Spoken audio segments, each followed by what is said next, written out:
हाँ जी। ट्रेडिंग में इस्तेमाल होने वाले इंडिकेटर्स का अगर लिस्ट देखा जाएगा ना, तो उसमें मूविंग एवरेज टॉप 10 में तो डेफिनेटली जगह बनाता है, ये पॉइंट वैलिड है।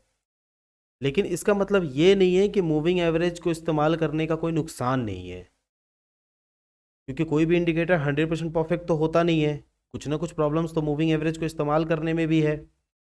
आज हम लोग उसी के बारे में बात करेंगे और समझने का कोशिश करेंगे डिटेल में कि मूविंग एवरेज को इस्तेमाल करने का नुकसान क्या क्या है।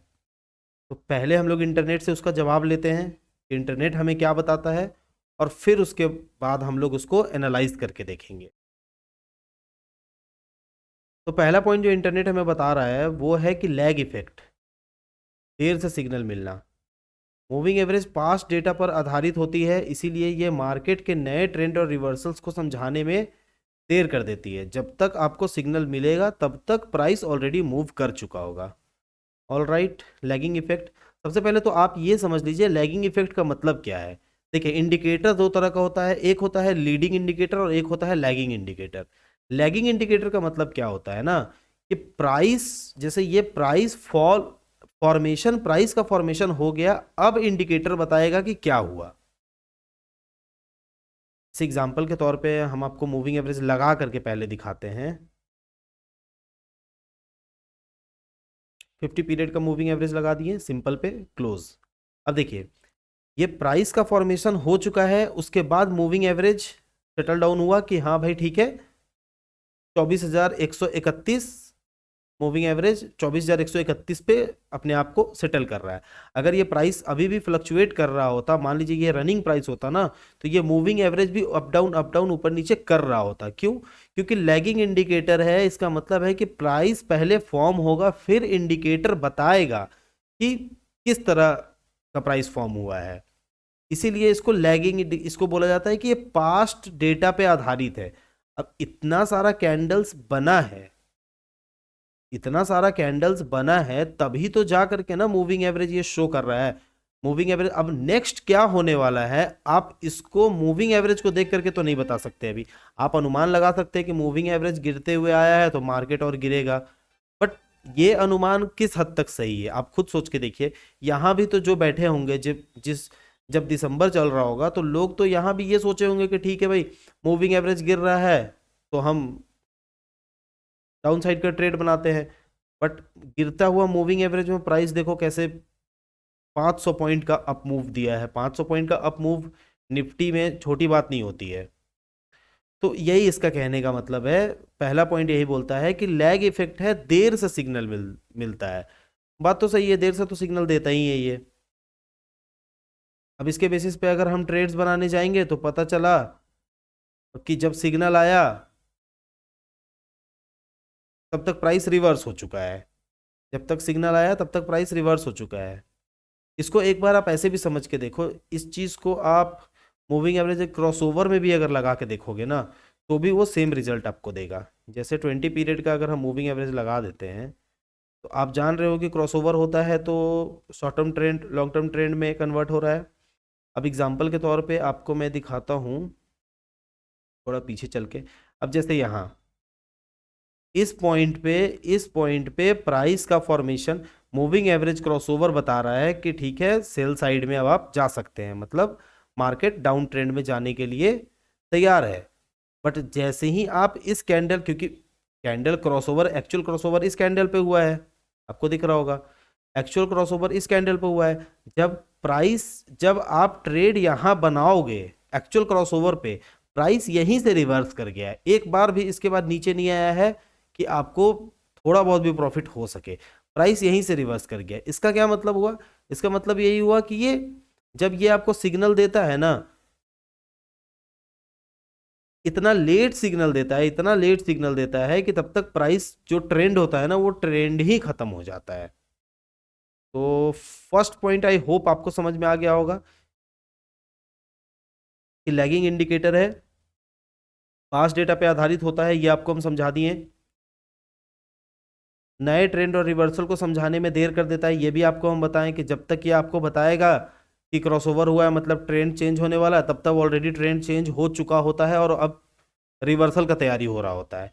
जब तक आपको सिग्नल मिलेगा तब तक प्राइस ऑलरेडी मूव कर चुका होता है। ठीक है, वैलिड पॉइंट है, फर्स्ट पॉइंट आपको क्लियर होगा। और ये सबसे बड़ा प्रॉब्लम है मूविंग एवरेज को इस्तेमाल करने के पॉइंट ऑफ व्यू से, क्योंकि आप किसी भी इंडिकेटर को इसीलिए इस्तेमाल करते हो ताकि सही समय पे आपको एंट्री और सही समय पे आपको एग्जिट पता चले। अब अगर कोई इंडिकेटर सही समय पे आपको एंट्री ही नहीं बता रहा है, जब वो एंट्री बता रहा है उस समय पता चल रहा है कि ट्रेंड ही खत्म हो चुका है, तो फिर ऐसे इंडिकेटर को बहुत ज़्यादा long term point of view से आप अगर उस पर कोई स्ट्रैटेजी डेवलप करना चाह रहे हो ना, तो ये फ्रूटफुल हम नहीं समझते कि ये फ्रूटफुल है। चलिए, ऑलराइट, तो अब दूसरा पॉइंट पे बात करके देखते हैं। दूसरा पॉइंट क्या बोलता है कि फॉल्स सिग्नल, झूठे सिग्नल्स देते हैं चॉपी मार्केट कंडीशन में। मूविंग एवरेज बहुत सारे फॉल्स सिग्नल्स दे सकती है जिसके कारण अननेसेसरी ट्रेड्स हो सकती है और लॉसेस होने के रिस्क बढ़ जाते हैं। वैलिड पॉइंट है, सेकंड पॉइंट भी इसका वैलिड है कि जब मार्केट साइडवाइज रहता है ना या फिर चॉपी रहता है, जैसे कि इस पॉइंट पे देखो आप, यहाँ देखो आप, मार्केट किसी भी डायरेक्शन में नहीं है, इसी को साइडवाइज मार्केट कहते हैं। कि ठीक है, मार्केट 20,500 से 19,250 के बीच में मूव किया लगभग जुलाई से लेकर के नवंबर तक। मतलब जब इतना पीरियड मार्केट चॉपी मार्केट जब था, उस समय मूविंग एवरेज क्या बता रहा था आपको? आप यहाँ देखो, इस क्रॉसओवर पे मूविंग एवरेज आपको बोल रहा है कि भाई ठीक है, आप अब सेल करने के लिए तैयार हो जाओ, डाउन ट्रेंड शुरू हो रहा है, क्लियरली दिख रहा है। यहाँ आप यहाँ एंट्री लोगे, एंट्री लेते के साथ प्राइस ऐसा रिवर्स किया है कि आपके पास कोई ऑप्शन ही नहीं रहा है, आपका एसएल जाना ही जाना है। ये एक अननेसेसरी ट्रेड हुआ। अब जैसे ही यहाँ देखो आप, जैसे ही अब ये ट्रेंड ऊपर का, अब जैसे ही मूविंग एवरेज आपको बताया कि अप ट्रेंड अब शुरू होने वाला है, तब तक देखो प्राइस का रिवर्सल डाउन ट्रेंड के तरफ चालू हो गया।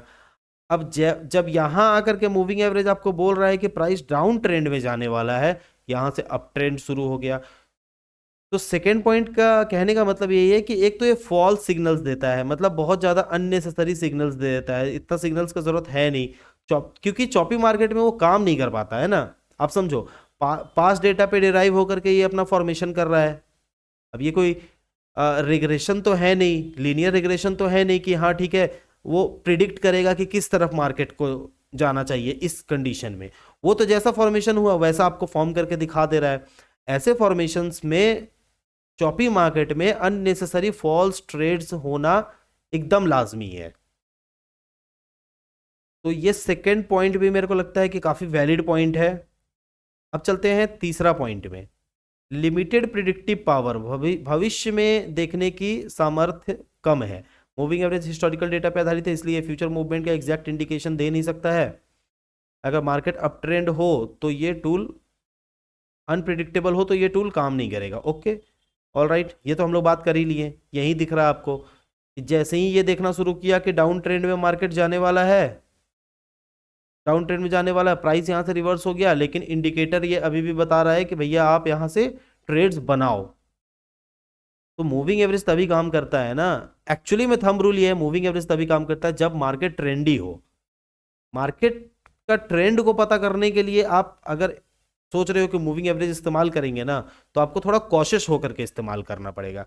आप जस्ट बिकॉज सोच लोगे कि ये क्रॉसओवर का मतलब डाउन ट्रेंड है, ये क्रॉसओवर का मतलब अप ट्रेंड है, तो ये हायर टाइम फ्रेम पे तो आपको दिखा देगा कि हाँ ठीक है, हायर टाइम फ्रेम पे अगर आप 5 साल 10 साल के लिए इन्वेस्टिंग कर रहे हो तब तो ये कोई दिक्कत वाली बात नहीं है। ठीक है, जब जब ये क्रॉसओवर हो रहा है तब तब आप एवरेजिंग करो, एवरेज करके आप अपना प्रॉफिट निकालो। जब डिजायर्ड आपके पास प्रॉफिट, आपका जब पीएल डिजायर्ड पहुंच जा रहा है तब आप उसका प्रॉफिट बुक करो।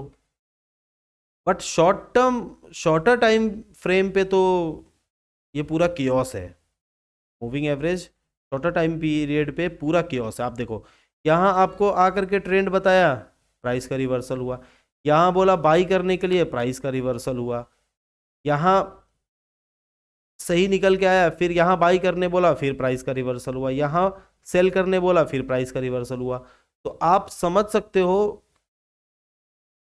कि मूविंग एवरेज आपको फ्यूचर में देखने का क्षमता नहीं देगा।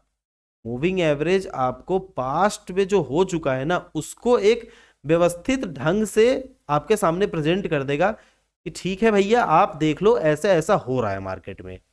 इसका मतलब ये नहीं है कि मूविंग एवरेज एकदम हर समय आपको एग्जैक्ट एंट्री और एग्जिट पॉइंट बता देगा, ये पॉसिबिलिटी नहीं है मूविंग एवरेज को लेके। तो थर्ड पॉइंट भी वैलिड है। वैसे थर्ड और फर्स्ट पॉइंट जो है वो को रिलेटेड है, बट ठीक है। रेंज बाउंड मार्केट में इनफेक्टिव है, तो ये तो अपन बात कर ही लिए कि जब रेंज बाउंड मार्केट आता है तो मूविंग एवरेज इनफेक्टिव हो जाता है। जैसे यहाँ हम लोगों ने देखा था रेंज बाउंड मार्केट में back to back SL, back to back SL. जो छोटे ट्रेडर्स हैं जो कम कैपिटल लेकर के ट्रेड करते हैं, वो इन सब जगहों पे तो एकदम एकदम से आउट हो जाएंगे। 5-7 बैक टू बैक अगर आपका एसएल हिट हो गया किसी भी ट्रेडिंग के स्ट्रेटजी में, आप समझ लो आपका मोराल जीरो तो छोड़ो माइनस में चला जाता है। तो इसीलिए इन सब चीज़ों का ध्यान आपको रखना पड़ेगा अगर आप मूविंग एवरेज को इस्तेमाल करके कोई भी स्ट्रेटजी अपना क्रिएट कर रहे हो तो।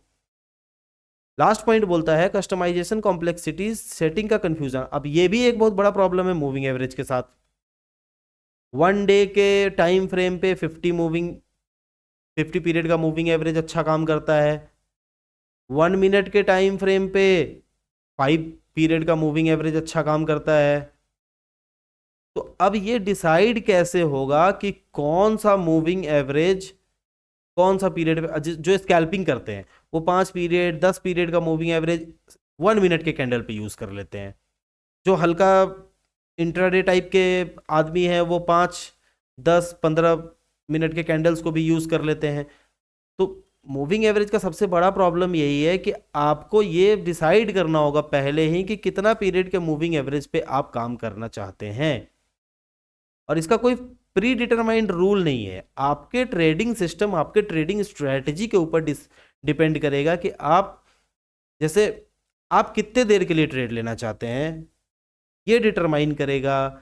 आप कितना पीरियड का बैक टेस्ट के बेसिस पे आप ट्रेड लेना चाहते हैं। लाइक अगर अब एग्जांपल के तौर पे ये 50 पीरियड का मूविंग एवरेज हम 1 मिनट कैंडल पे देखते हैं, तो इसका मतलब है कि ये मोटा मोटी 50 मिनट में क्या हुआ मार्केट में वो प्रिडिक्ट कर रहा है। तो 50 मिनट में मार्केट में क्या हुआ है 9:15 से लेकर के 11 बजे, 10:15, 50 मिनट में क्या हुआ है 10 बजे तक, मान के चलो 50 मिनट जितना भी होगा। तो इस 50 मिनट में क्या हुआ है ना, इसके बेसिस पे आप आगे जब ट्रेड्स बनाओगे तो ऑब्वियस सी बात है कि ये थोड़ा सा गलत तो आपको देगा। तो ये पांचों लिमिटेशंस जो है ना, इसको आपको ध्यान में रखना होगा कोई भी स्ट्रेटजी डेवलप करने से पहले। 5 लिमिटेशंस बोलना तो गलत होगा, लिमिटेशंस एक्चुअली में 3-4 ही है इसके अंदर, लेकिन फिर भी लैगिंग इफेक्ट है, ये आप भली भांति समझ रहे हो। प्राइस पास डेटा के बेसिस पे डिटरमाइन होकर के आपको ट्रेंड बताता है, तो ऑब्वियस सी बात है कि जब ये ट्रेंड बताएगा तब तक प्राइस का रिवर्सल हो चुका होगा। फॉल्स सिग्नल्स जनरेट करके देता है, ये भी एक वैलिड पॉइंट है चॉपी मार्केट में, क्योंकि चॉपी मार्केट में ऑब्वियस सी बात है ट्रेंड क्लियर नहीं है, और आप पास्ट के बेसिस पे जो ट्रेंड आते जा रहा है ना, उसी को देख करके आप फ्यूचर को प्रिडिक्ट कर ले रहे हो कि ठीक है भाई डाउन ट्रेंड आते जा रहा है तो ये डाउन ट्रेंड ही रहेगा। बट यहां से अगर 4 महीने का चॉपी मार्केट शुरू हो गया है, रेंज बाउंड मार्केट अगर शुरू हो गया है, तो आप किसी भी कीमत पे मूविंग एवरेज आप छोड़ दो, लैगिंग इंडिकेटर के बेसिस पे आप कभी भी ये डिटरमाइन नहीं कर पाओगे ना कि नेक्स्ट आने वाला जो फेज होने वाला है वो चॉपी मार्केट होगा, ट्रेंडिंग होगा, डाउन ट्रेंड, अप ट्रेंड कैसा होगा, ये आप नहीं डिटरमाइन कर पाओगे। फ्यूचर प्रिडिक्ट नहीं कर सकता, ये तो जेन्युइन सी बात है। रेंज बाउंड मार्केट में इनइफेक्टिव है, ये भी सही है, और कस्टमाइजेशन में कंफ्यूजन है, ये वैलिड है।